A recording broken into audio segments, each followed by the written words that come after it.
Hello guys, el día de hoy estuvimos trabajando con esta página, page number 105, with the letter B, but also we work with this video right here, donde nos hablan acerca de esta letra, the letter B. Se los voy a dejar en Classroom para que ustedes lo puedan ver. A ver, déjenme lo un poquito más pequeño. Ahí. Because we have a lot of words, especially here where we have the subtitles. There is a box. We have box. Okay, we have the word.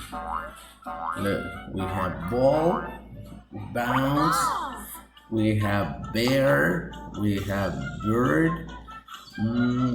Tenemos muchas palabras with the letter B, así que vamos a estar trabajando con este video, pero también con nuestra página de libro, donde coloreamos, we color, we paint the letters, okay, and at the end we complete the words with the correct letter, the letter B, para que haga bacon, beach, Billy, ¿ok?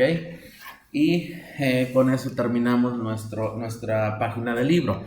También en la libreta escribieron estas palabras, bacon, beach, Billy, en su notebook. Así lo hicieron los niños en el salón de clase, o escribieron algunas de las que tenemos en el video. Box, bear, bird, algunas de ellas las escribieron en la libreta, ¿ok? Esto fue lo que estuvimos haciendo el día de hoy. Nos vemos el día de mañana, tomorrow, Wednesday. See you later. Bye bye.